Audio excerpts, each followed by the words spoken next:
Hello tout le monde, c'est Maël. Bienvenue dans cette vidéo où j'aimerais réagir à chaud sur l'émission qui a été diffusée sur France 2, Complément d'enquête, hier, donc le 11 octobre 2018, qui traitait des frugalistes. Donc si vous ne savez pas ce que c'est tout simplement des personnes qui ont, dans la majorité, plutôt des beaux revenus et qui vont choisir d'épargner une grosse partie de leurs revenus et qui ont pour objectif de prendre leur retraite assez jeune.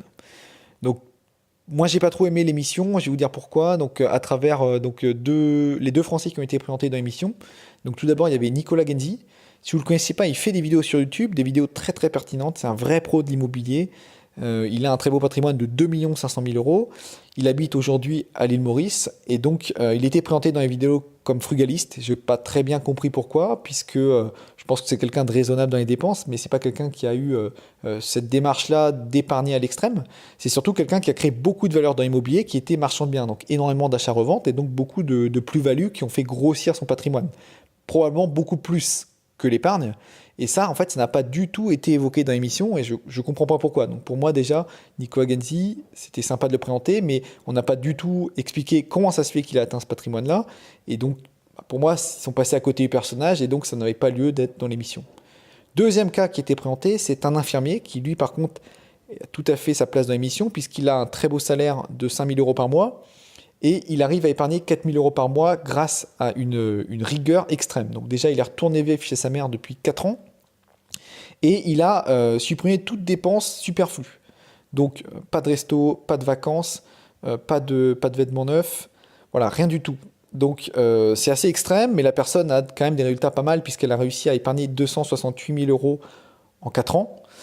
Donc c'est quand même énorme, c'est une très belle épargne. Et donc dans les 3 prochaines années, la personne espère doubler cette mise et atteindre les 500 000 euros. Donc la personne a pour objectif, donc en 7 ans, l'objectif c'est de réussir à acheter 10 appartements à l'issue de ces 7 ans.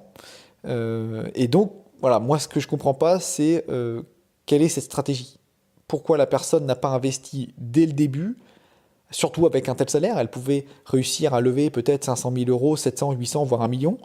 Et pendant ces quelques années, eh bien, les locataires, enfin, les loyers des biens qu'ils auraient achetés auraient financé les crédits et auraient pu permettre justement de créer une boule de neige. Et ça aurait été beaucoup plus rapide de se créer ces 500 000 euros de patrimoine que par l'épargne. Donc je ne comprends pas l'intérêt, si la personne souhaite se lancer dans l'immobilier, d'attendre d'avoir une grosse somme comme ça. Je ne sais même pas si la personne veut emprunter. Ça se trouve, elle veut juste acheter le tout en cash, ce qui est encore plus idiot. Donc voilà, je ne comprends pas la stratégie. Et du coup, l'émission, au global, si on la regarde, eh bien, on a l'impression que c'est juste des personnes qui ont énormément, qui ont fait beaucoup de sacrifices pour réussir à vivre une vie modeste au bout d'un certain nombre d'années de sacrifices. Et je trouve que ça dépeint une mauvaise image de la liberté financière. Et donc, je trouve qu'on n'apprenait rien, que c'était pas intéressant. De plus, les personnes sont un peu présentées comme oisives, donc elles font pas grand-chose de leur retraite anticipée, ce qui n'est pas le cas, enfin, notamment pour Nicolas Genzi. Lui, il a encore plein d'activités à côté. Donc, je n'ai pas trop aimé l'émission.